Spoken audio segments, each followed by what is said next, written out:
Hi YouTube, Michigander 1911 here. You're along for my first gun review ever. I've been promising it to you guys for about a week now since I got my channel going, and I finally got around to actually doing it. So what I have sitting in front of me here is probably the least shot gun in my cabinet. Not that I don't like it, but it's primarily a hunting weapon, and I gave up hunting for a couple years while I went to school.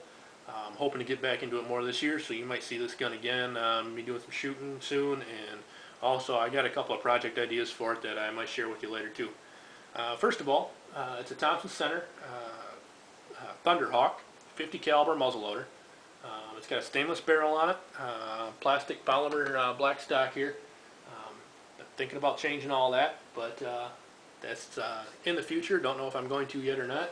I bought this gun used. It came with a Simmons Deerfield 4x32 fixed scope. Not the most expensive scope in the world, but pretty good one. It's also got see-through iron sighter scope mounts. Funny story is when I got this, these scope mounts were actually facing the other way towards the shooter, and it just didn't offer enough eye relief for me. And I found that out the hard way. About the third shot I took with this gun, I didn't have a good hold on the forend. I just had it resting on a chair, and that scope came up and popped me right between the eyes. So I'll never do that again. I also moved, I flipped them scope mounts around, moved it a little bit farther forward.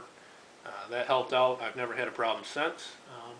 Like I said, I haven't really shot this gun a whole lot. I've probably only shot maybe, probably got 50 rounds through it personally. But I did buy it used. It came with some problems. I had a little tarnish on it, a little rust. There's some surface pitting inside the breech face here.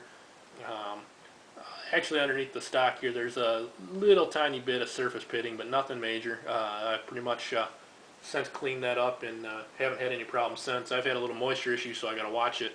I got to watch all my guns, I found out after having a little bit of moisture issues in some of my cases. So, but nothing major there either. I think there might be a couple of spots in the barrel that also got a little bit of that surface pitting, but like I said, since I've got it, I cleaned it all up. I don't see that being a problem in the future at all. I use a lot of heavy bore butter in the barrel, in the bore now when it's going to be in storage or anything, so that should take care of most of the problem too. I also use a lot of it when I shoot. It seems to help out a lot, so with both loading and accuracy. Like I said, I've got probably 40-50 rounds to this gun. I use 100 grains of Pyrodex pellets. I got the stock nipple on here too. I guess some people have had problems getting the Pyrodex to ignite with the stock nipple. I never had a problem with that. I'm thinking about converting to the 209 primer conversion. That involves replacing the striker bolt spring and also the nipple. It's about 45 bucks. I've seen it online. We'll see about that later this summer when I get more into shooting and preparing for deer season. Hopefully then I'll actually do a muzzleload shooting video for you guys too, but that's out in the future. Right now, I just wanted to kind of show you what the gun was all about, my opinions and my views on it. I really like it. It's an original inline muzzleloader, so it doesn't have a lot of the features the new one's got. Bear with me while I get the camera going here. We got a pretty simple striker mechanism. I don't know if you can really tell in here, but it's got your nipple here. You put a little primer, number 11 primer cap on there. This bolt is in safe mode now. If you just flip it up, it is now in fire mode. And I know I shouldn't do this because I don't have a nipple cover on that to protect it, but pull the trigger and the striker drops in and sets it off. This being an open breech face, one of the things you might want to do if you do get this gun is put a little duct tape on the underside of your scope here. All that flash and powder comes up and it really tarnishes your scope up, so I usually put a little tape on there before I shoot it. It helps clean it a lot easier. It's not really enough to damage your scope, but definitely something you want to consider, especially if you got an expensive or really nice scope on there. Why take the chance? And like I said, when you pull it back, it just goes right into the regular fire mode. You got to pull it back a little bit more, and I'm sorry you can't really see that. Let's see if I can do it up here. You just got to pull it back and then up or down. once it's down, it's locked in that safe mode, and it can't fire. I mean, you pull the trigger all day long, and that bolt is not going to go forward. I like this stainless finish on it. Looks pretty nice.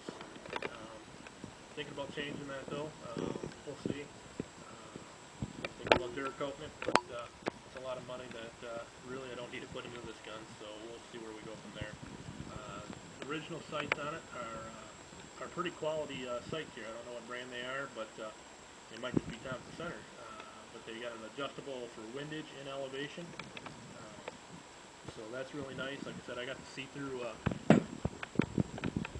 scope mount, so you really can't tell on this. But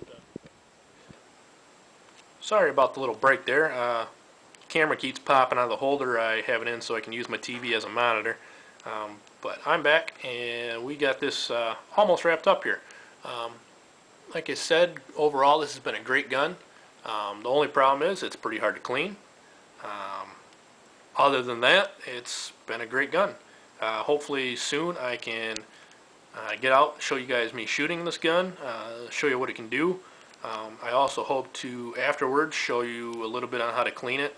I might also do a video on some of the stuff you might need if you're going to get into shooting a muzzle loader. It's a different world from just shooting a regular gun, so I can show you a bunch of the tools and other stuff you need that go along with it. But that might be a little bit farther down the line. I really appreciate you guys checking out my videos. Like, subscribe, leave some comments, tell me what I'm doing right, what I'm doing wrong, what you want to see. Definitely try to accommodate any of that. Please, though, overall, like, subscribe, share, get it out there. I'm going to be doing a lot of tabletop gun reviews coming up here soon. I'm also going to try to get out and do some shooting and get some shooting videos up. Got some big plans for some shooting in the very near future. If you've checked out any of my buddy Neil, Evil Neil 187, he's got some video of us already shooting, but we got some pretty big plans for the next time out. So stay tuned, and you guys have a good night and shoot straight.